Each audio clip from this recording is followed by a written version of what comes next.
Hello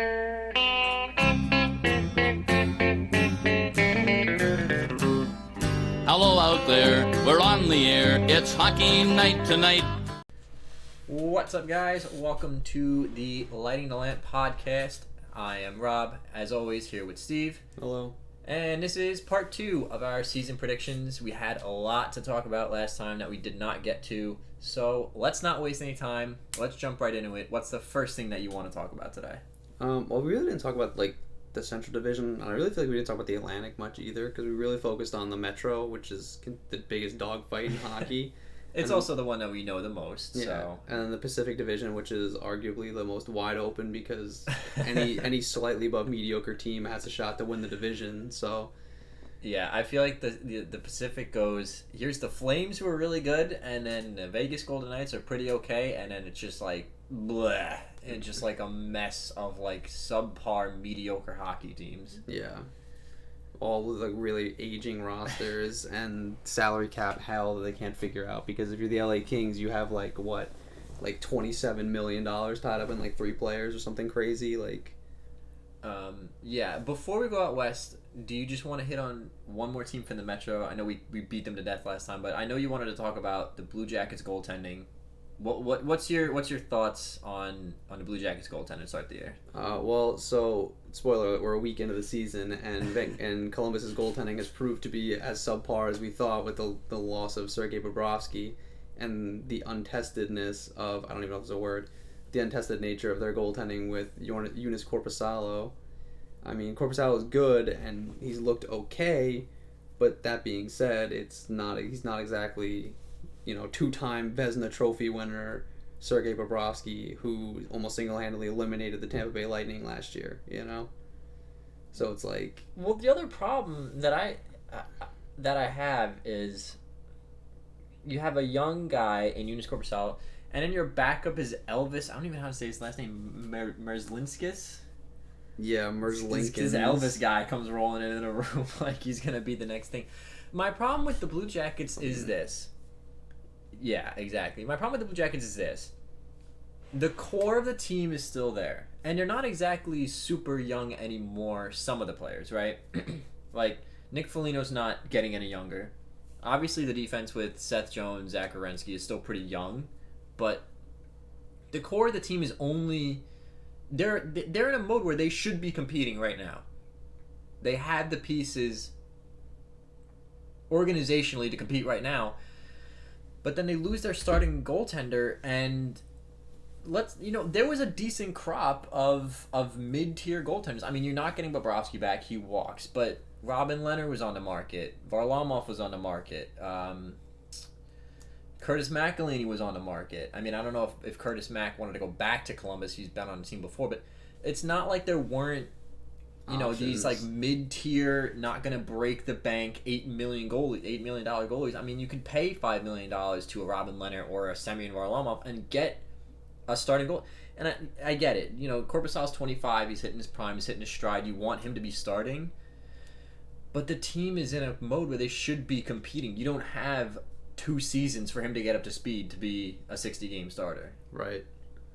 I mean, in his career, he's proven to be okay, right? He's won 42 out of his 93 starts. He's played less than 100 career games. He's got a 2.89 and not career 2.89. But to start the year, he's 1-2 with a 3.0 and an 8.71. That's not.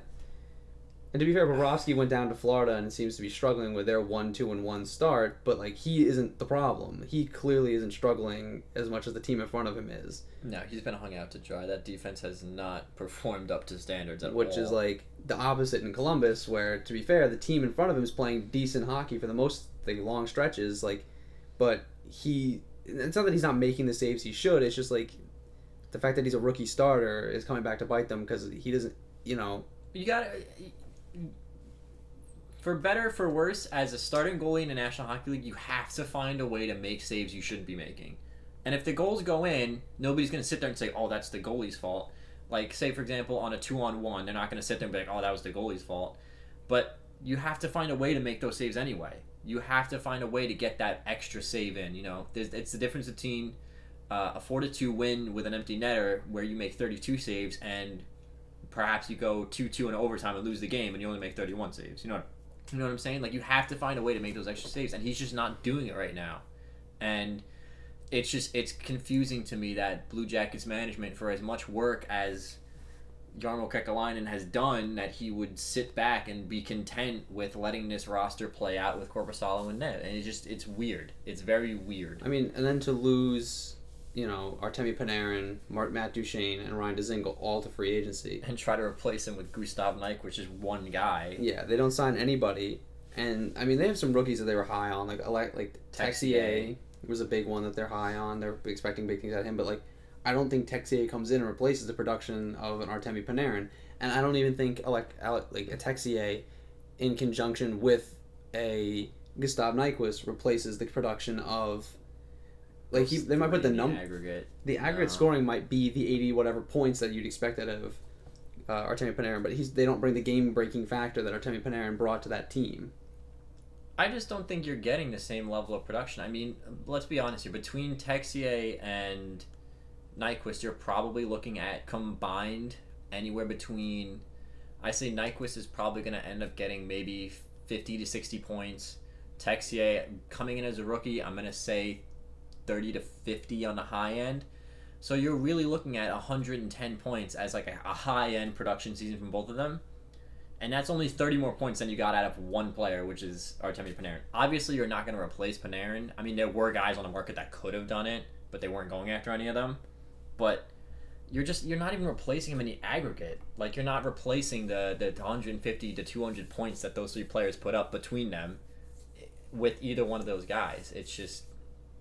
It's a very confusing lack of move from an otherwise very good GM in Columbus that puts them in a weird spot, because they're going to end up like the Sharks, where they have an aging roster and they're not quite good enough to compete for the Cup, but they're not quite bad enough to tank for a first-round pick. And then where do you go? It's the Minnesota Wild problem too. Yeah, they're not quite good enough to compete for Stanley Cup. They're not quite bad enough to tank for that first-round pick, and now you're stuck in the middle. You waste 6 to 8 seasons being totally mediocre, and then you have to reboot the whole thing anyway. Yeah.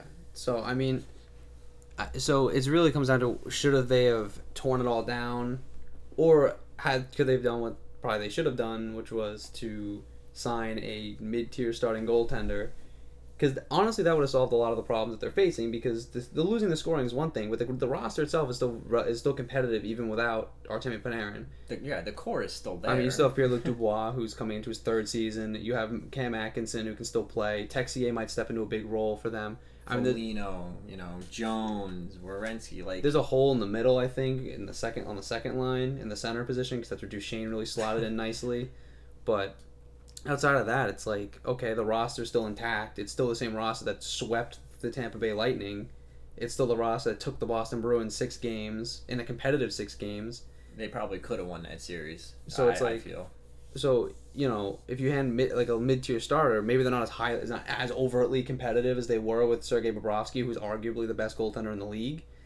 But they still managed to put up wins, and I think they still get into the playoffs, because I still think they managed to win games because the roster is solid. But even if you're saying, hey, we're making a commitment to Korpisalo, he's going to be the starter of the future, pay Robin Lehner $5 million. Let them start 41-41. I mean, Leonard's already pretty much used to splitting games. He's done it for most of his career. Even with the Islanders, before he really caught fire and took over, there was pretty much a 50-50 split between him and Greiss. And I think a large part of the reason why he didn't win the Vezina last year is because he didn't have the game played. So he's already used to starting only between 40 to 50 games. So sign Robin Lehner. Let Korpisalo boost his, because he was only playing 20 games behind Bobrovsky. Yeah. Give him 41, but don't give him 60 games out of the gate. You're throwing him into the fire, just being here you go play in the hardest division in hockey. It's Well, I think the other thing is they're banking on that Merzlikins guy to come over from Europe, who's completely untested in North American hockey, and split time with Korpisalo. And they're waiting for one of them to win the starting job from each other. But it's you're not putting them in a position to succeed. You're putting them in a position to fail. Because now if you're on a rebuilding team, you're putting them in positions to succeed because they can take the job and run with it and get the experience they need. But on a team that's expected to compete and win games and make the playoffs and compete for a Stanley Cup, they can only fail in that position because if they don't live up to the expectations of getting to the playoffs, then they can be detrimental. It can also be detrimental to the development because you're throwing them into the fire like this, and it really you really could rattle a goaltender really hard by just leaving him out to dry night after night after night, and especially if he's not making saves he feels like he should make behind a team that's competitive. So then at that point, it really does all fall on him. He is the man on the island. Like at the end of the day, you live and die by your goaltender, and if this team continues to die by their goaltending, then at some point I think they have to do something. Well, it's just not. It's very mentally challenging to say you've only ever played 98 games in the National Hockey League. Go start 60 this year. Start 2/3 of your prior production, and get us 40 wins in a competitive division. It's not fair to Korpisalo. It's mentally challenging on him. I'm not saying he can't be ready for it, but like you said, you can mentally destroy a young goalie, and he'll never recover from that. I mean, we've seen it time and time again. I mean, it happened to Devin Dubnyk for a long time. It took him how long to recover? And I still think Devin Dubnyk's like a great goaltender, but he's a starter in the NHL, an above average starter. But playing so many years behind a terrible Edmonton team that kept on getting their first overall picks and kept getting these high end players and weren't competing, and people were expecting him to do something, eventually all the blame fell on him, and he never lived up to those expectations. It's the same thing that happened in Columbus previously with Steve Mason. Steve Mason wins the Calder Trophy in 2010 and never reaches those heights again because the team around him isn't very good, but people are expecting him to be the Calder Trophy caliber goaltender he was, and reality was he never played bad for Columbus, but the team around him was terrible. So if you keep burying a goaltender like that, you don't recover because it's taxing at some point on your mental like. I mean, you can just mentally check out a goaltender. He could be like checked out at 22 because like the team around him is terrible. Yeah, and that's it's dangerous. Just not fair. It's not fair to him. It's not fair to the team. You know, to be playing in front of a guy that's not mentally prepared, and it's at the end of the day, it's none of the players' fault. It's not the players. It's not the goaltender. It's not the team in front of the goaltender. It's ultimately comes down to a lack of, I think, foresight by management to really think this through. Which is weird because, like I said, it's not like Jarmo Kekalainen is a bad GM. I mean, he took this team from mediocre to competing. He took them from basement of the NHL in 2011-2012, right before they traded Rick Nash, to making the playoffs in 2013, in the shortened season, I'm pretty sure. They played a very good Pittsburgh Penguins team. I think they lost in 5 games, but they played a very good Pittsburgh Penguins team. Right, it's still in their prime. Pittsburgh Penguins team that was building again towards a Stanley Cup, 2 Stanley Cups. Then he took a team that was nowhere near a playoff spot, like sniffing a playoff spot, put them in the playoffs, and albeit in a shortened season, Toronto made those playoffs too, and we saw what happened in Toronto after that. It was the Phil Kessel debacle, like that was before the Matthews team, and then.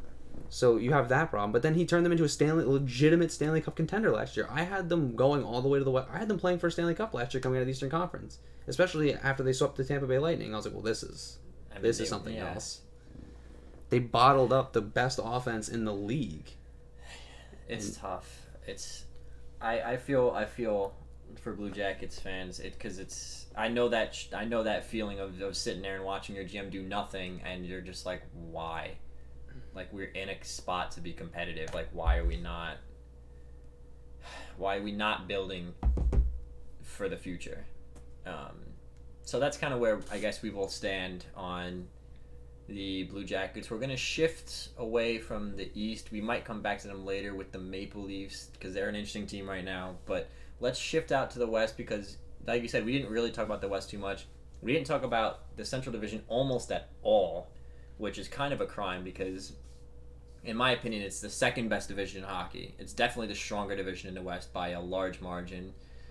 Where are you on Central Division? Let's just go through any of the different teams. Where are you right now? What team do you want to talk about? What's most interesting to you? Well, I think arguably there are 6 teams in the Central Division that can make the playoffs at any point. Like, I think the St. Louis Blues, the Winnipeg Jets, and the Chicago Blackhawks are all in similar positions where they could all fall in or out of the playoffs. I think St. Louis has started strong. Binnington looks to be like the real deal. Like, it wasn't a fluke. Like, he looks to be pretty solid so far this season. Jake Allen still looks like Jake Allen from last year. So my prediction that he was going to be pissed and play really well is not panning out. But he's only had, I think, 1 game so far. So. The Winnipeg Jets decor is absolutely decimated by like personal leaves of absences, which is like Dmitry Kulikov left to have a kid. Yeah, kid. So, like, it's not like Dustin Byfuglien still hasn't reported to the team. He's still contemplating his future. That's a big hole they can't fill.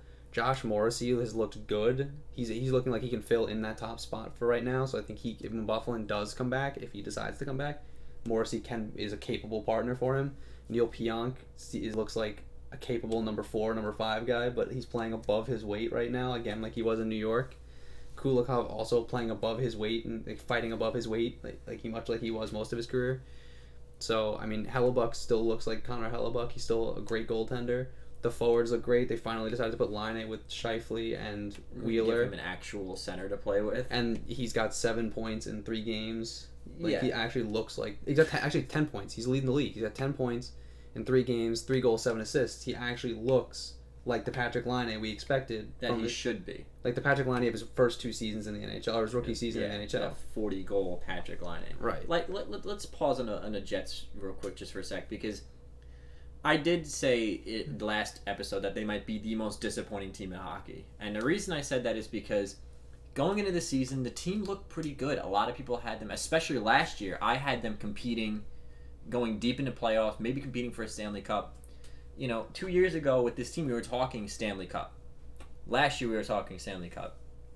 Beginning of this year, we were talking maybe not Stanley Cup, but deep playoff run. Then Byfuglien goes and on his personal leave. This whole rift in the locker room between Brian Little and Patrick Laine comes out. Josh Morrissey, his health is in question because against the Islanders the other night, he left pregame warm-up with an upper body injury. So his health is questionable at this point. You look at that defense, and yeah, okay, they had a good game the other night. All the defensemen pretty much chipped in with a point. You look at Connor Hellebuck, he's a good goalie. The backup, Laurent Brossoit, has been playing fairly well this year. He's been a very good surprise for them. But the reason I said they might be the most disappointing team in hockey is because when you look at this division, they very well are, in my opinion, are probably going to fall out of the playoffs. And we were talking Stanley Cup just last year with this team. Yeah, they went from being Stanley Cup favorites for a lot of people to being a bubble playoff team. And a lot of it lies in the defense because the defense is not there. And I mean, look, even with Dustin Byfuglien, the defense was a question going into this year. Everybody knew that. I mean, you had Ville Heinola, and you expect he's a highly touted prospect, but you can't expect him to step in and be like, oh, I'm going to take over Tyler Myers' minutes. No. I'm going to step in and take over Ben Sherratt's minutes. Jacob Trouba. Yeah, it's not fair to him to try to step into the shoes of arguably your best defenseman in Jacob Trouba, your second best, one of your third best defenseman probably, Tyler Myers, maybe who was fourth. Severely underrated on that team in my opinion. Or Ben Sherratt, who's a great number 4 or 5 guy on a team, and he walks to Montreal. Tyler Myers walks to Vancouver, and the Rangers traded for Jacob Trouba.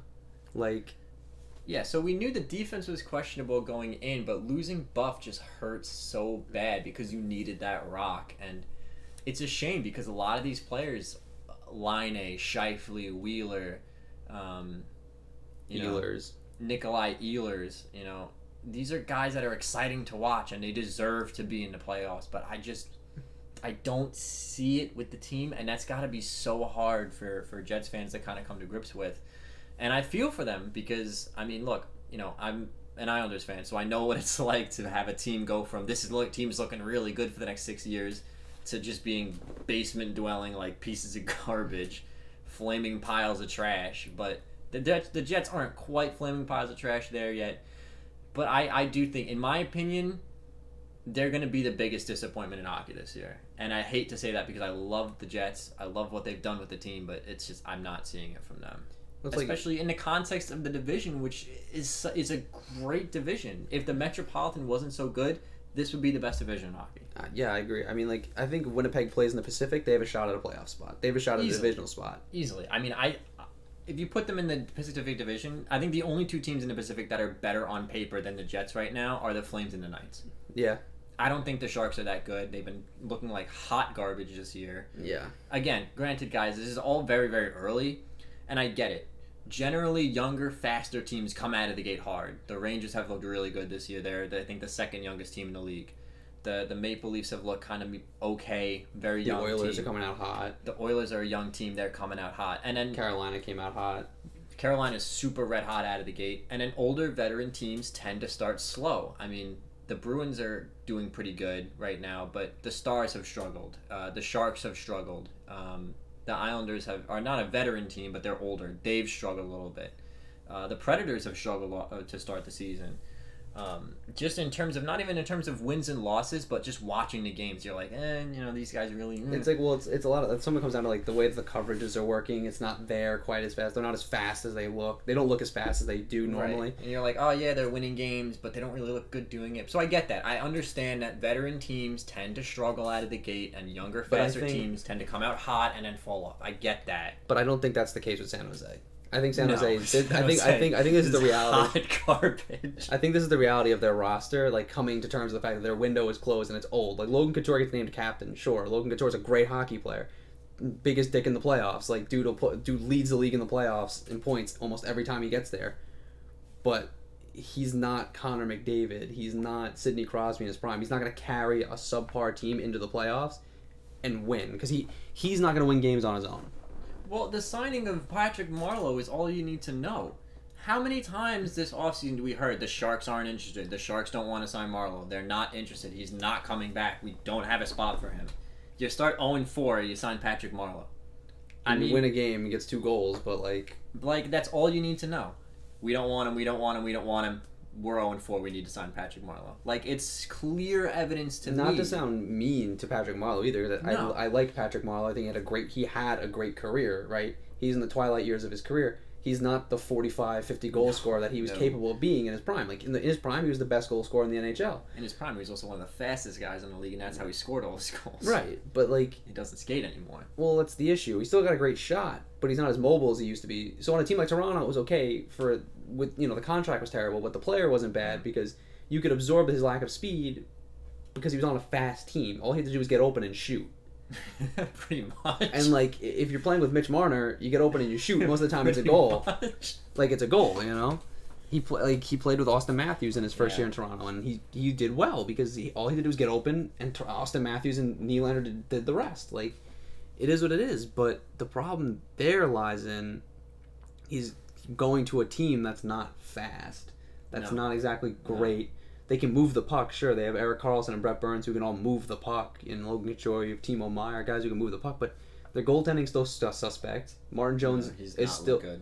Martin Jones is still the streakiest goaltender in the league, in my opinion. He's hot. He runs so hot and so cold that it's not like a normal goal. Like, most goaltenders are streaky, right? You run hot for a while, you get a little cold, and you come back. But like, he runs red hot, like he did when he carried them to the 2016 final against the Penguins. Or he runs ice cold like he was in the first 4 games in the playoffs last year, where he looked like he should have been an AHL backup. And he has not looked good this year either. No, to start. He hasn't. So it's like, that's the big hole there. So I mean, I have San Jose number 2 in the division pick and that's mostly just because I think the division's so bad. Like, you're competing against LA, Anaheim, and Edmonton for points, and Edmonton right now is red hot, but they're not gonna compete. I mean, like, you lost Adam Larson to a long-term injured reserve. And you have Evan Bouchard playing in your lineup. And I like Evan Bouchard. I think I'm really high on Evan Bouchard. I think he's going to be a top 3, like a number 2 guy, 1 or 2 guy on that team eventually. But you're throwing him to the fire. Well, let's talk about the Oilers for a second here. I know we said we're going to talk the Central. We're going to go back to the Central, I promise. Central Division fans. We're going back to you guys. But I do want to talk about the Edmonton Oilers because they're red hot right now. But this to me... I think that the 2 teams that are the hottest right now are also the most unsustainable teams right now, which is the Hurricanes and the Oilers. And the reason I'm going to say the Oilers are unsustainable is because I'm not buying the James Neal hype train, okay? I'm sorry. I know he put up 4 against my team. I get it. And me saying this is not coming from a place of saltiness or anything like that. But let's look at what he's done over the course of his career, okay? He had how many seasons playing with either Sidney Crosby or Evgeny Malkin in their prime, who anybody would tell you were probably the numbers 1 and 2, or at both top 5 centers in the league at that point. And he broke 30 goals twice. Yes, he had some injuries, I understand that, but that's another reason why I don't think he's going to be the 40-goal guy, because he really struggles to stay healthy most of his career. I mean, he hasn't really played a lot of full-game seasons. I'm not buying it. I like what he's done. He's simplified his game. That goal he had the other night against the Kings, go to the net, nose to the grindstone, puts in a rebound on a power play. I love that. I think that's what he needed to do coming over from Calgary. I think in Calgary he was trying to do too much. Well, I think in Calgary he wasn't given the opportunity to succeed like he has in Edmonton. He was playing in like a middle six role, buried in the lineup, and they weren't giving him the opportunity to play with the players. And he's not a guy that creates offense on his own. He never has been. He feeds off a center. He's a shooter. He gets the puck, he shoots. Well, that's what I was saying on Twitter the other day, is that he needs a guy like McDavid to be productive. And look, I think he's going to hit 30 this year. I think this is going to be the third time in his career he's going to break 30 goals. But I'm not buying the James Neal 50-goal hype train that's going on right now, because it's not. He does this all his career. I mean, he's had times with Pittsburgh where he looked like the best player on the team. He was putting everything he was touching was going in the net. And then the next 20 games, you might as well not even existed at that point. I think he simplified his game. I love that from him, because that's what he needed to do to get back in that mind space of being an effective player. But I'm not buying that. I'm not buying the Mike Smith hype either. I'm not buying that defense is going to hold up over the course of the year. I'm not buying on the Edmonton Oilers. I think they're going to be closer to the playoffs than they have been in past years. I'm just not buying anybody on that team not named Connor McDavid or Leon Draisaitl, and I'm also not buying Zach Kassian on the first line, having 4 goals in their first 5 games. That's not going to happen over there. Well, considering today at Madison Square Garden, he not only managed to ruin a 2-on-0 with Leon Draisaitl and a 3-on-1 with Leon Draisaitl and Connor McDavid. Like hot garbage today. And then take a dumb penalty and goaltender interference and get a goal waved off. So, like... I'm not buying Zach Kassian as far as I can throw him. He's a bottom 6 forward, and that's all he's ever going to be. I mean, the thing is, too, like, that's the problem in Edmonton, is, like, they're so strong down the middle. Like, their center depth is really nice. It's ridiculous. Because you have Connor McDavid, Ryan Nugent-Hopkins, you could put Leon in the middle if you wanted to. You have Jujhar Khaira playing, and then, you can slot in anybody else.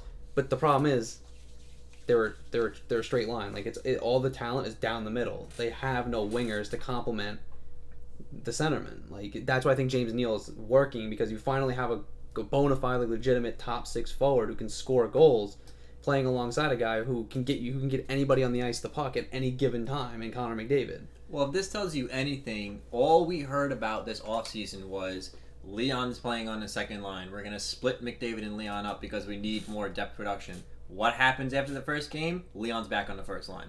Because you can't. If you want to win games, they need to be together. You need that first line to be there. I mean, they beat the Rangers tonight.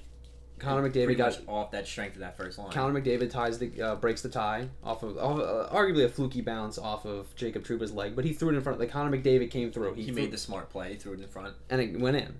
Draisaitl gets 2. Arguably, one's an empty netter, but he puts up 2. Your top line put up 3 goals to win the game 4-1. They don't. You split them up. You don't need it. The game's 1-1.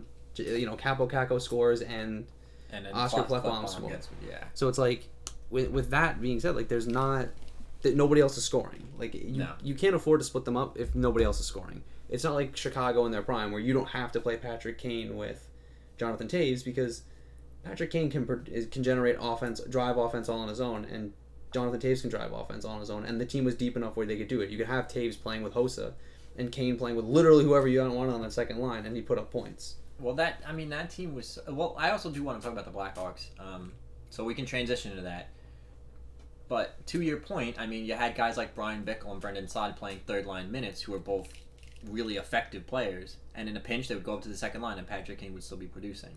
I do want to talk about the Blackhawks, because neither one of us put them in the playoffs, but there's been a lot of talk about this team and potentially going pretty far, if not making the playoffs, at least playing effective games, whereas I don't have them very close and you have them 2 spots out. Where are you on the Blackhawks right now? Well, I think the Blackhawks right now are becoming the proving ground for high draft picks who underperformed for their original teams. Dylan Strome comes out of Arizona, is put in a position to succeed without the expectations, plays with Alex DeBrincat and Patrick Kane, and has instant chemistry after playing with DeBrincat in juniors for all those years. DeBrincat, now a very rich man, by the way. Very nice contract extension. I think he's going to push for 50 goals this year. He scored 42 last year, so I think he pushes for 50. I don't think that's unreasonable.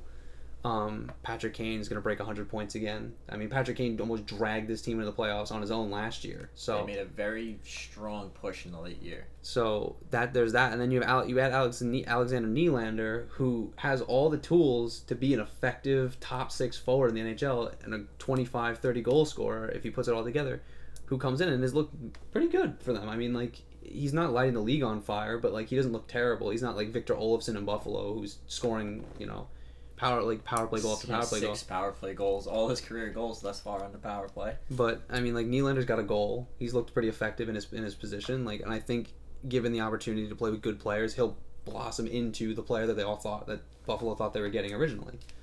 I mean, that's not to say that Buffalo gave up on him too early. It's just that, like, Buffalo is transitioning to a position where they needed something else. They couldn't wait anymore, and they couldn't hold the roster spot. They want to be competing. Right. So they move out a player that's untested, unproven, that they still probably felt pretty high on, to a team that's maybe a bubble team, maybe not a bubble team, that really doesn't have anything to lose by giving an untested player a shot. So why did you put them out of the playoffs? What's not selling you on the Blackhawks right now? Their defense is still old. And Duncan Keith, Brent Seabrook are still in the roster. I think Duncan Keith is still effective. Brent Seabrook not so much. Brent Seabrook's also got a huge contract that you can't move, so he's stuck there. So you have 2 roster spots taken up by guys over 35, right, past their prime in the sunset of their career. They added Olli Maatta, who's not bad. He's decent. I liked Olli Maatta in Pittsburgh. I think he's a nice piece to fit in. Young, mobile, can move the puck if he has to. He's not going to put up 90 points on the back end, but you can expect like 15, 20 out of him. And he's sound in his own ends. And he wasn't moved because he wasn't playing. He was moved because of his contract. Right. And that's good. The signing of Robin Lehner is confusing to me because it seems they're not. Are you going to relegate him to a backup role after the season he had behind Corey Crawford? And then Corey Crawford can't stay healthy for more than 3 days before he gets like another concussion, or his hips blow up, or his shoulder blows up, or whatever else goes wrong with him. You know what I mean? Well, that's what's confusing to me is they make a big deal about signing Robin Lehner, and then opening night it's in Europe it's Corey Crawford, and then the other night it was Corey Crawford. What was the point? I mean, are you gonna try and split games down the stretch? You're gonna try and play him more so you can keep Crawford fresh in hopes to make the playoffs. But my whole thing is it's like Leonard's younger, doesn't have the injury history that Corey Crawford has, and arguably had a better season than Corey Crawford. I mean, Corey Crawford isn't the same goaltender he was in 2013 or 2015. Ooh. He's older. The injuries caught up to him. His body isn't what it used to be. Like, he's fragile. I mean, like, that concussion was really scary. That concussion kept him out for most of the year. I mean, Leonard hasn't even started a game yet this year. I mean, what's the point? I mean, I know the Blackhawks haven't played that many games. They've only played 2, but what's the point? I mean, the Rangers only played 2 games up to today, and Georgiev had already gotten in the net. Yeah, so Lundqvist had already spent time with Georgiev. I understand. My other thing is, I don't think their depth is there in the forwards. I don't think outside of their top 6, I really don't think they're that deep. So in order to the deep teams win games and deep teams make the playoffs, and deep teams go far in the playoffs. I mean, you can be a top-heavy team and get into the first round, maybe the second round, but you're not going very far. The Avalanche did last year. Yeah, but you're not going very far. So that's my biggest issue. Is I think purely on the strength of somebody like Patrick Kane, not to say one man's gonna drag them into the playoffs, but Patrick Kane got them really close last year before falling off, and I think Patrick Kane will do the same thing this year. He'll make them competitive. I mean, I have them number 6 in the Central, and that's not a knock at them. It's you're the 6th best team in the 2nd best division in hockey, and arguably you could make the playoffs. In any, like I said, if they're playing in the Pacific Division, they're in a divisional spot. They make the playoffs. Yeah. But you're competing against Chicago. Chicago competing against Winnipeg, St. Louis, Nashville, Dallas, and Colorado for points. They play them more than any other teams in the league. And the Wild exists. Yay. And the Wild, the Wild aren't a free win, but I think Chicago beats the Wild pretty easily most nights. But St. Louis isn't a free win. They're the Stanley Cup champion. They're tough. Winnipeg is still tough despite their what we were just talking about their defense. They're still a tough team to play because they can score. They can almost score their way out of any jam. I mean, opening night against the Rangers, that was a 6-4 hockey game, and the Rangers only managed to win because we outscored them. Yeah, it wasn't because we out-defended them. We didn't out-defend them. Neither team looked good. Just look at the 4-goal comeback against the Devils the other day. They scored their way out of the jam, and they won the game in a shootout. Exactly. I mean, they did it against the Islanders. They scored their way out of a jam against the Islanders. Didn't they beat the Islanders? Was it 4-2 or no? The Islanders their only win of the season so far was against them. Oh, it was against the Jets, right? Yeah, the Jets have beaten. I think they've only had the one game where they won. I think. Yeah, They won the other night when all their defensemen started chipping in. Yeah, they lost to the Rangers. They beat the Devils. They lost to the Islanders.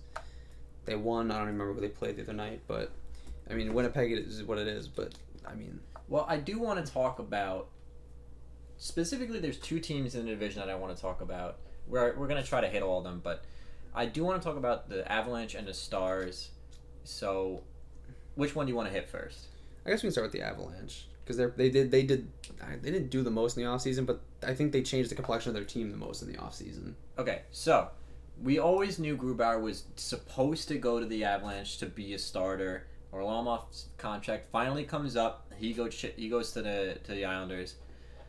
Grubauer is now the de facto starter. Do you think? I don't think there's much of a question of whether or not they're going to be good in a regular season. Let's go a little deeper. Do you think they've done enough with the depth to make them a hard team to play against? Because last year, the hardest part about them was their speed. Okay? A lot of teams struggled to keep up with Rantanen, McKinnon, Tyson Barrie, who's not there anymore, unfortunately. He's out with the Toronto Maple Leafs now.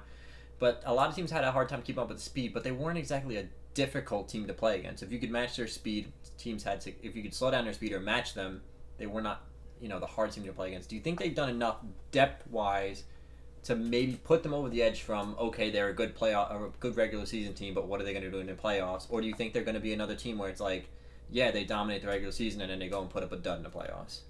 Well, I think the addition of Nazem Kadri adds a different element to their game because Nazem Kadri brings physicality and he walks the line, so I think that brings a different element. So he makes them harder to play against. But I don't know if they bring an X factor that's not necessarily just their speed and skill, because on the back end you don't have anybody overly big or overly tough. Like there's not somebody there. They don't have a Colton Parayko. They don't have a Joel Edmondson who was in St. Louis too. Or Pietrangelo. Right. They don't have guys who can skate but also bring an element to their game which makes them hard to play against. They're hard to score against. They play good defense, right? I'm not saying that the defenders they have are bad. It's just they're not very big guys. They're not very fast. They're very fast. They're not very they're looking to push the play. They're not going to wear you down. It's not going to be a war of attrition against them in terms of wearing you down over the course of the game. It's just going to be, can your legs keep up with them? Right. I mean, Samuel Girard is not a big guy.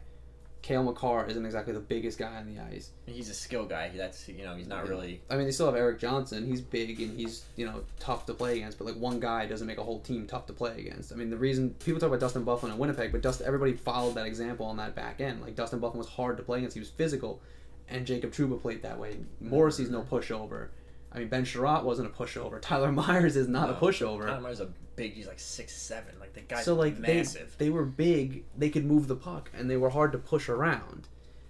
Colorado isn't very big, and I'm not saying they're going to get pushed around, but they're not huge. I mean, their biggest players are their forwards, and they're all skill guys. Mikko Rantanen's a pretty big guy. He's 6'4". Gabriel Landeskog is 6'3". He's a big guy. They're big, and Landeskog brings that physical element, as does Rantanen. They both play a very new age power forward type game, but whereas Rantanen prefers to play more, a high-end skill perimeter based game where he likes to pass. His shot is too good to be playing a power forward. Right. Whereas, I mean, I don't think they added anything necessarily different, so I don't know what they're going to do in the playoffs, because to me it looks a lot like the Tampa Bay Lightning, who have a great team, are deep, have a lot of speed and a lot of skill, but when it came to the playoffs and they ran into a team that also was fast and had a lot of skill but was able to play a tougher brand of hockey, I mean, it showed. The Columbus Blue Jackets against the Tampa Bay Lightning, the Blue Jackets clogged the middle of the ice and forced that game into be a slog fest, and Tampa Bay couldn't do it. I mean, Kucherov isn't going to go into the corner and fight guys for the puck. He is, but he's not. That's not what you want him doing. He's not going to win a lot of those. I mean, you saw it after game one after the first period of game one, you could have told me that the Blue Jackets won the President's Trophy and the Lightning were the wildcard team, and I would have believed you. Right, and I mean, this sounds this is a weird flip flop. We're talking about the Lightning again, but it's I think that's the most analogous team to the Colorado Avalanche in that there's a lot of speed and skill there. But there's not a lot of blue collar. But if they run into a team say I have them playing, I have them playing Arizona in the first round, and I think Arizona might give them a couple of headaches because Arizona's going to be playing a very simple brand of hockey, and it's going to be a lot of meat and potatoes hockey, and I don't know if Colorado's necessarily ready for that. I love that term, by the way. That's or if one of my favorite terms now. Or if they don't, I have St. Louis making the wild card too, and say for some reason St. Louis slides to the second wild card. They don't beat the St. Louis Blues. I mean, they didn't beat the St. Louis Blues last year.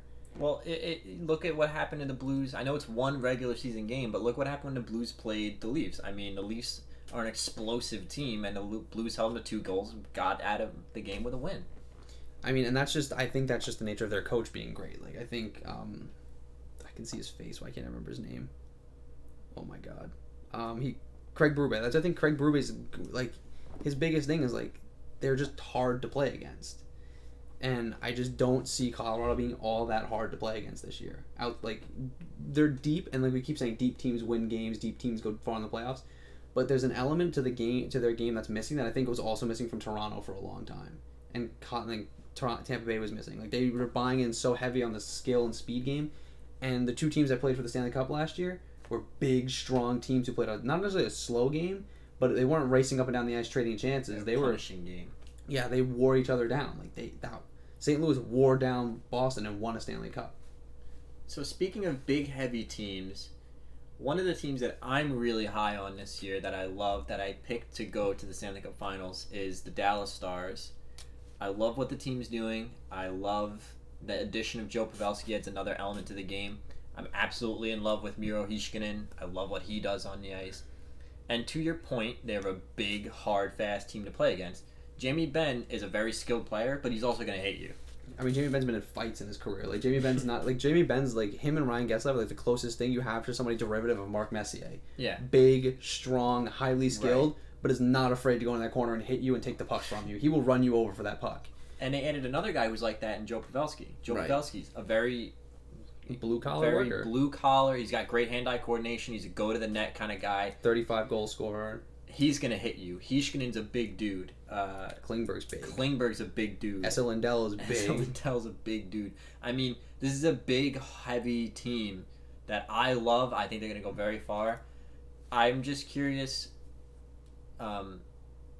where are you on the Stars, and what gives the Avalanche that edge in the regular season? Because you did put them over the Stars in the regular season. So where are you on Dallas, and what's your thought process on giving the Avalanche the regular season edge? I think Dallas didn't do this necessarily the same thing Colorado did. They didn't change the complexion of the team. They added complementary players. You added Joe Pavelski to your lineup, and he's not you're not change. It's not like adding Artemi Panarin, right? It doesn't change the complexion of the team, right? He adds to an already potent offense. He gives them another weapon that not necessarily teams aren't going to want. The matchup becomes harder for teams because, sure, you match up against the Jamie Benn line with Tyler Seguin and Alexander Radulov. And Rupe Hintz, who has been fire this year. But now the second line's Rupe Hintz, like you said, who's on fire, proved himself in the playoffs. Joe Pavelski and, honestly, probably Corey Perry at some point. That's a hard line to play against, especially if Corey Perry can find his even a fraction of his Hart Trophy winning, talent. It's hard for them to play against these guys. Their defense is big. It's strong. They can move the puck. Miro Heiskanen had an incredible rookie season, and I think he's only going to build on it. He only goes up from here, John Klingberg's proved he's one of the premier offensive puck-moving defensemen in the NHL, but he's no slouch in his own end. And then you have Esa Lindell, who's not lighting the league on fire offensively, but Esa Lindell is very reliable in his own end. And you still have Ben Bishop, right? Ben Bishop, who I don't buy the hype on Ben Bishop. I think he's slightly overrated, but he's still proving to be a great goaltender to me. So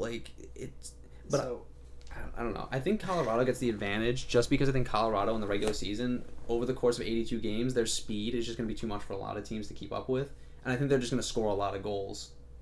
So speaking of the defense, there's two guys we forgot to mention, and Roman Polak, who's there now, and James Alexiak. Listen to the height and the weight of their top 6 defensemen. So Miro Heiskanen's on a smaller end, 6'1", 190. Then you get Esa Lindell, 6'3", 215. Klingberg, 6'3", 190. Steven John, 6'4", 225. Alexiak, 6'7", 255. Roman Polak, 6'2", 240. And Andrei Sekera, 6 foot 195. I mean, this is not... And then you have Julius Honka waiting in the number 7 hole who can play. Playing over in Europe right now. This is not a small defense. I mean, these guys are big. I think they're going to be a lot like St. Louis was last year in terms of how they get. I don't think they're going to get in the same way St. Louis is. Like, they're not going to streak into the playoffs in the second half. I mean, like, I have them sitting number 2, and I honestly don't think it's by much that they lose to the Colorado Avalanche. I just think that Colorado is going to score a lot more goals than Dallas. And not to say Dallas isn't going to score goals. Like, their offense is potent. But I just think Colorado's offense is going to score more goals. I mean, like, their top line is arguably going to put up, like, 300 points or something stupid. Like, you have 2 guys who can hit 100 points easy, and then you have the captain and Landeskog who could riding shotgun with them being 85 to 90 point guy. So right there, you're getting like close to 300 points. You know, like, one of the best first lines in the game. Easily. It might be the best first line in the game right now. So like, that's just my thing on it. And their power play is going to be absolutely lethal. They're going to kill teams on the special teams. But I think Dallas is going to go further in the playoffs than Colorado is by far. I mean Dallas could compete for a Stanley Cup. I have them going to the Western Conference Final. I just think, like I said, Colorado's just going to score a fraction, like marginally more goals. I honestly think they win the division by like 4 to 6 points, and that's it. Right. If that, like, they might win the division by 8 points. It might be like the Islanders in Washington last year, where it's 199 points. Right. So it's like that's how close it is. I just think Colorado gets in just because they're going to win 1 or 2 games by just scoring their way out of a jam that Dallas doesn't. So before we move on, because I do want to get to the awards, but is there any team, we do have time, we probably hit one more team in any division. Is there any one more team that you want to kind of just go over a little quickly before we hit the awards? I mean, Detroit's been interesting this year. I still don't think they sniffed the playoffs, but Anthony Mantha's proving he started really hot. He's living up to the expectations they have of him. Larkin's playing well. And they have guys in that lineup that people aren't expecting, like Philip Hronek's playing for them. I think Philip Zadina at some point comes up and is a contributor for them this year. The defense has looked pretty good. Jimmy Howard is still Jimmy Howard. I don't care what anybody says. For my money, Jimmy Howard's still a good starting goaltender in the NHL. He's past his prime, but like he's better than Bernier, that's for sure. Yeah, of course. And I still think you can still get 60 quality starts out of Jimmy Howard. On a competitive team, you can get 60 quality starts. And I just think like having Jimmy Howard in Detroit is good for those younger defensemen because it's a rock. Like, he's steady. Like, you know what you're getting out of Jimmy Howard. So like, you know you can get that extra 1 or 2 saves out of him. I mean, and if it goes in the net, it goes in the net. But like, Jimmy Howard's there, so it's good for them. It's a good learning curve for them. But like I said, yeah, Anthony Mantha's coming out of the gate red hot. He scored a natural hat trick. He had a 4-goal night, and I think it was the season opener or their home opener. Guy's been unbelievable. Dylan Larkin. Like, we know what you're getting from him. Honestly, should have been named the captain at the start of the season, in my opinion. Tyler Bertuzzi is still Tyler Bertuzzi. You still know what you're getting out of him. You're not going to get 80 points, but you're going to get 60 points and a knuckle sandwich. Yeah. And another team I want to touch on quickly is the Vancouver Canucks, because I think the Vancouver Canucks... I love what the Vancouver Canucks have done with this team. I think they had probably one of like the most quiet in terms of media coverage off season, but it was one of the most transformative off seasons for any team in the league. Like, it's right up there with the Rangers, the Devils, and they're honestly the number 3 team in that conversation. It's like you had JT Miller, who again is a meat and potatoes hockey player. Like, he's gonna get in the corners and he can score 20 goals if you ask him to. I mean, he scored 28 with the Rangers that one year. You know, he's had good stretches. Jake Virtanen's looked better than he's ever looked. I'm buying into Jake Virtanen this year. I think this is the year he breaks out and he finally is that top 6 forward that everybody thought he was going to be getting. He's a big guy too. He's like 6'3" or 6'4" or something stupid. He might only be like 6'2", but he's a big guy.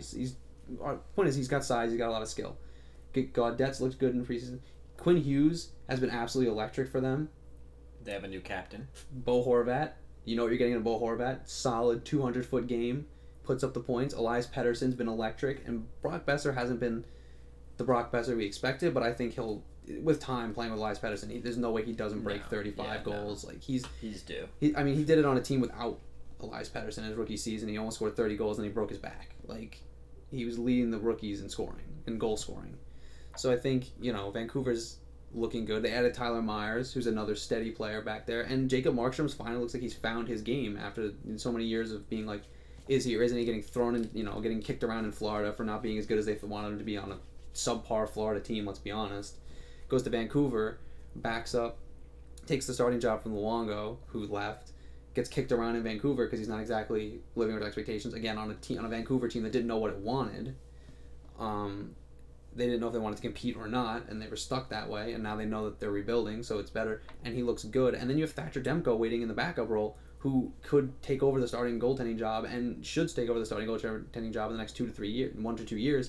Because I'm really high on Thatcher Demko. I like what he did in the AHL. I like the way he looked in preseason. And I like the way he's looked internationally. He's looked really good for them as a goaltender. So I think that's a really big plus for them. They have the pieces, or the big piece anyway. You have your franchise centerman in Elias Pettersson. You have your top line winger in Brock Besser. You have your captain in Bo Horvat, who's gonna pull the team together and they bring that cohesion that they're looking for. And then you have an electric young defenseman in Quinn Hughes. And Tyler Myers is only 29. And Tyler Myers is still in his prime. He's still not like he's in probably the tail end of his prime. I'm just so excited about this Canucks team because I, for the longest time, wanted nothing to do with Vancouver. They were the most boring team in hockey to me. They just were so mediocre, and it was just, I hated watching them play. It was just no fun.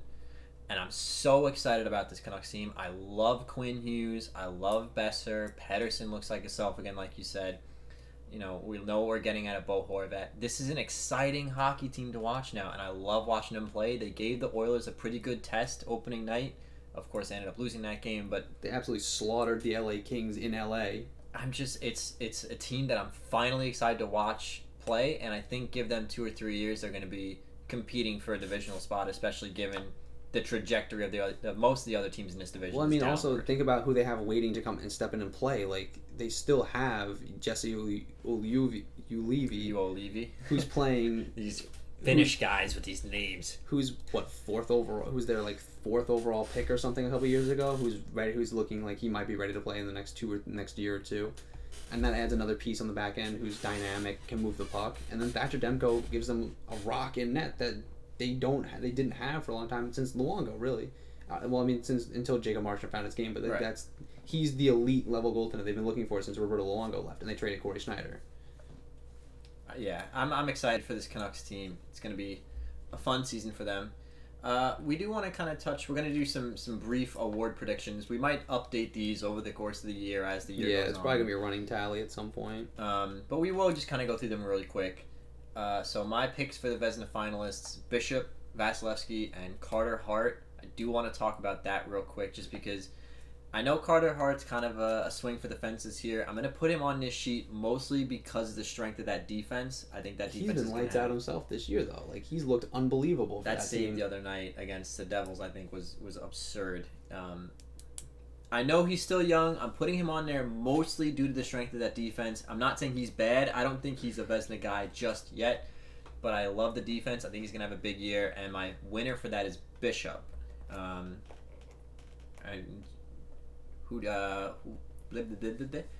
do you think about the Vezina?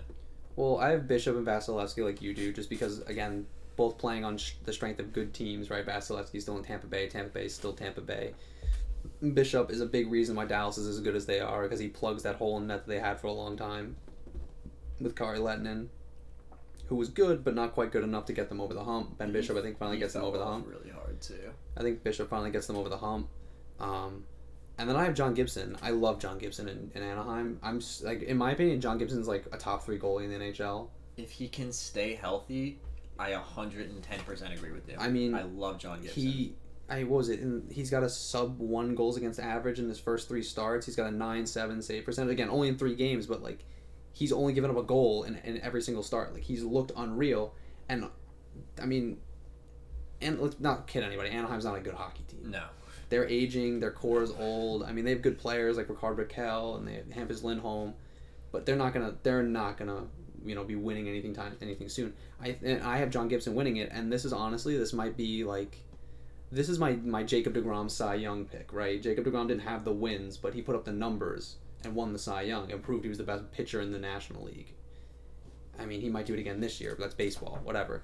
But I think John Gibson doesn't necessarily get the 45 wins you see out of Vezina Trophy winners, but I think he still puts up like a sub 2.5 goals against average. I think he's going to be putting up like a 2.2 or something crazy. And the save percentage is definitely going to be like in the 9.2, 9.3 range, because I just think he's that good if he stays healthy. So I think he wins it just on the strength of being just doing something with a team that's not good and still having the numbers, you know? So next up, James Norris. This one I feel very not confident about at all. I have Charlie McAvoy, Morgan Riley and PK Subban as my finalists. I have Charlie McAvoy winning the James Norris, and the biggest reason I think that I put this is because I feel like over the course of the season we're going to see Zdeno Chara's role diminish on the team, and I think they're going to put McAvoy in a lot of spots that they would have put Chara in, and I think he's going to excel in those spots. I think he's going to get a lot more special teams time than he normally would get, and I think he's going to have a big year. I think Subban's going to have a big year because he's playing with a chip on his shoulder right now. Everyone's saying he's not the guy that we thought he was going to be. Nashville didn't trade him because of his ability. They traded him because of his contract. But, which is even the contract they signed. It's the Montreal contract still. But a lot of people are doubting on PK Subban, but I think he's going to have a big year. And my winner is Charlie McAvoy for this year. What are your thoughts on the James Norris? Well, I have Morgan Riley like you do because I just think Morgan Riley in Toronto hit 70 points last year. It's a crime to think he wouldn't be a Norris Trophy candidate. He probably would have won if his last quarter of his season wasn't as bad as it was. Right. I still think he puts up another 70-point campaign up in Toronto. I mean, like with all the firepower, it'd honestly be almost impossible for him not to put up like 65 points. I have Roman Josi on there from Nashville. I love Roman Josi's game. He's a top 5 defenseman in the league for me, easy. He might be a top 3 defenseman.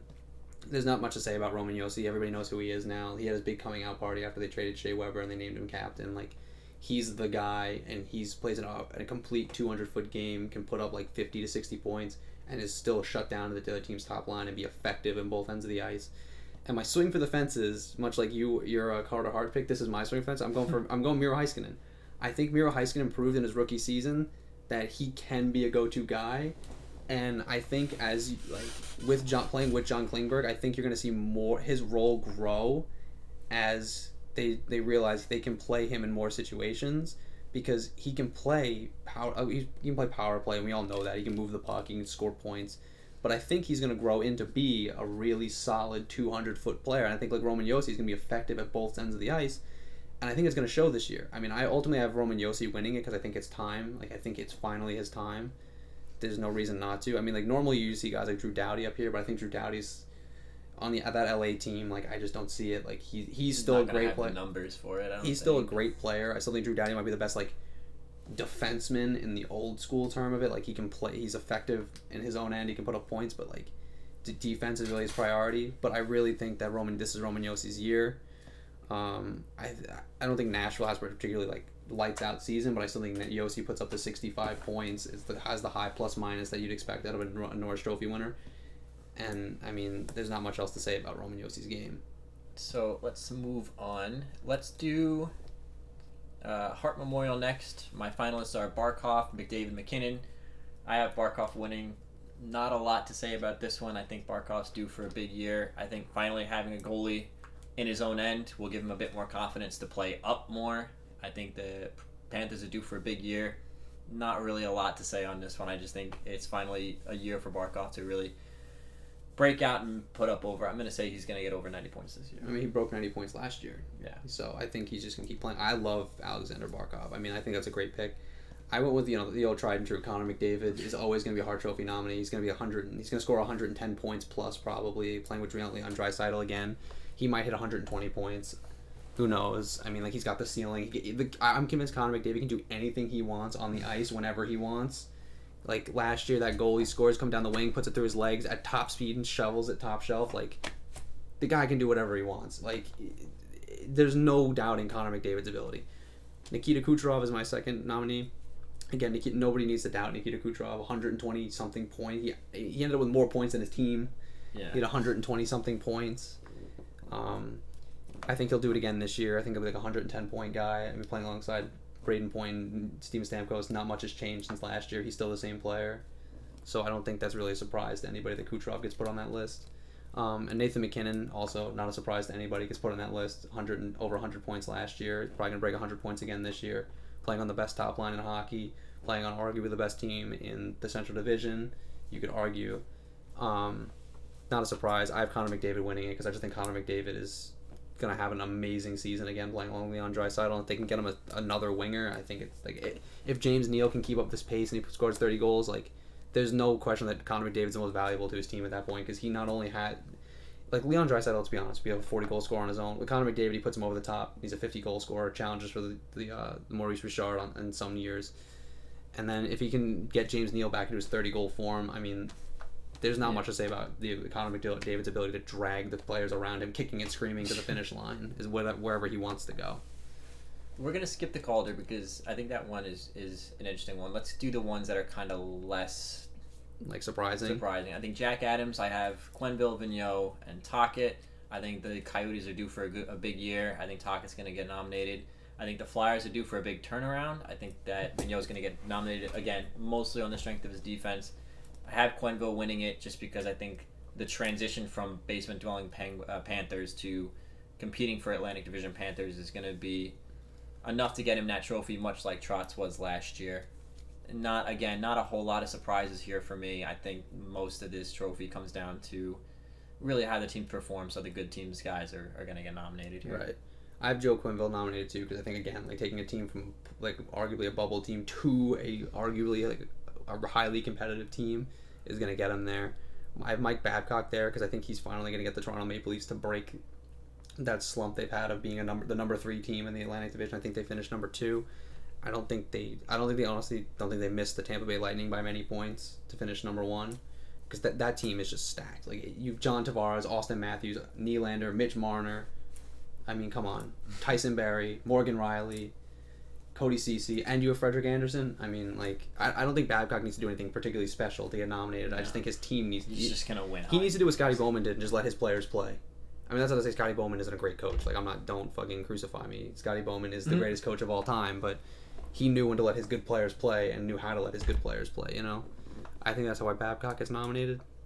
And I think Jim Montgomery gets nominated and wins because I think he takes that Dallas team to a new level. Like I said, I don't think they missed winning that Central Division by many points at all. I mean, I think he wins because he takes that team to the next level, and they do finally compete the way we've expected them to compete for the last so many years. So we're going to kind of just leave the Richard and Art Ross where it is. I mean, you guys can see on the screen. I'll just kind of run through it real quick. Matthews, Ovechkin, McDavid are my 3 picks for the Richard. I have Matthews winning it. Steve has Ovechkin, DeBrincat, which is I know you're really high on him. And Matthews, you have Ovechkin winning it. Art Ross, I have McKinnon, McDavid, Barkov. I have McKinnon winning it. You have McDavid, Cooch, and Marner. You have Marner winning it. Again, these guys, it's really just a toss-up between who gets hot and who doesn't get hot. And who you're playing with. Those are raw talent awards and awards based on who you play with, right? Mitch Marner, 92 points last year, breaks 100 this year playing with John Tavares. It's not much of a stretch to say he can break that. He can get there. Ovechkin, for me, winning the Rocket Richard, it's not much to say that because he's been winning it every year for the last how many years. I do want to talk about the Calder. We are running a little bit on time, but I do want to talk about the Calder real quick. My nominees are Hughes brothers, and Kakko. I have Quinn Hughes winning it, and interestingly enough, this is the only thing we agreed on. You have Kakko, Quinn Hughes, and Olofsson. Kind of explain to me why you went with Quinn Hughes. I just think Quinn Hughes puts together the most impressive season. Kaapo Kakko is going to be good for the Rangers. I don't think anybody's going to disagree with that. Scored his first goal today. And it was a beauty. I mean, he got a great feed and he finished it. He has great hands. But I just don't think he's not going to have the rookie season Austin Matthews had, where Austin Matthews scored 40 goals in his rookie year, 4-goal night to start his career. I don't think it's like that. I think Kakko is a 50, 60-point guy this year, and that's a respectable rookie season. That's all you're really asking. That's a great rookie season. That's a top 6 forward. He's going to play like one. I have Victor Olofsson nominated because I think he's just caught fire, and I think if he can keep any sort of pace together like this, he's going to score 30 goals. And he's playing with, Jack Eichel, the Ike daddy. We'll see what he does. But we'll see what he does there. That's another swing for the fences, but I think he's been red hot this year. He was hot to end the year last year, and he was red hot to start the year this year. And I just think Quinn Hughes is just he puts together the most complete game out of any of these rookies, and I just think he's gonna have the biggest impact on the team he's playing on. Because let's not beat around the bush. Kaapo Kakko's a great addition, right? He's a franchise player, but the Rangers also signed Artemi Panarin in the offseason. Right. Artemi Panarin changed the whole complexion of that team. So the onus isn't on Kakko to be that guy. Right. Anymore. It's on Panarin and Zibanejad. Let's not kid ourselves. Those guys are both the guy on the team now. Whereas Quinn Hughes is the guy on Vancouver's back end, and he's shouldering that load. He did it last year down the stretch. He's doing it again this year, and I think he's going to prove to do it all the way through the year. And I think he's going to end up with 50 points for a rookie defenseman. He's going to have something stupid. and he's gonna quarterback that power play. Like, he's gonna play in all the important positions you want him to play in, and he's gonna excel. Victor Olofsson, again, let's not kid ourselves. He's not the guy. He's playing with Jack Eichel. Jack Eichel's the guy. Like, another guy who's not really the guy on his team, and this is the last question I'm going to ask you for this particular episode. Why did you leave off Jack Hughes from your Calder Memorial nominations? he hasn't looked as good as I thought he was going to look to start the year. He looked great in preseason, but once the season started, he looks kind of out of place, and that's not to say he's been playing bad. It's just that, like, I don't think the Devils team around him is that great. Like, Vancouver's got pieces, right? The Devils have pieces. Like, Jack Hughes, like we said last week, we were talking about it. Like, he's going to be playing with guys like Taylor Hall and, Kyle Palmieri, Wayne Simmons. Nico Hischier. Like, good players, but they're not... The team, I don't think, is playing that well right now. And it's showing. And I just don't think, like, he catches... Like, I don't think if he doesn't himself start to catch fire and really pull the team with him, I just don't think he's going to get nominated. I mean, he might get nominated, honestly. Victor Olofsson might fall totally off the map and be gone, and then it might be Jack Hughes nominated there, and I wouldn't be surprised. I just don't think he wins. Because, like I said, Quinn Hughes is going to be playing in every important situation, and he's going to excel. Whereas Jack Hughes might struggle a little bit. And Jack, let's not be on the I love Jack Hughes. I think Jack Hughes is like a 90-point guy. Like, he's going to be a franchise centerman. He's not the biggest guy on the ice. Well, the other thing is not every first overall pick comes in and lights the league on fire. I mean, he's not. He didn't have the Austin Matthews 4-goal night like we were just talking about. He didn't come in and have the Connor McDavid, like, and that's not to say he's not going to. I think he's going to have like 50 points. Like, he's going to have the Kako thing. He's going to be good, and I'm not putting him down in any way, shape, or form. I love Jack Hughes. I just think he's looked out of place so far, and unless that whole Devils team rights their ship, I just think it's going to continue to show, and he's going to continue to struggle because the team itself looks dysfunctional, and a centerman is if nothing but a distributor of the puck and drives offense that way. I don't think he's going to put up the numbers that you're expecting because the team itself is dysfunctional, and he's not really playing with guys that are going to put up the numbers with him. So, you heard it here, folks. I said Carter Hart's going to be a Vezina nominee. Steve says Jack Hughes is not going to be a Calder nominee. Some hot takes. I'm not very confident about a lot of my picks, but this is going to be our last kind of pre-season, quote-unquote, I know it's regular season, don't worry, episode. From now on, we're going to be trying to give you weekly content, just talking about the goings-on in the National Hockey League, any particular things that catch our interest. That's kind of be the way that we format this podcast from now on. So thank you guys for watching. Join us next week for the first of our weekly content where we just talk about what's going on in the National Hockey League. It's going to be an interesting season. I'm very excited. Hockey's back.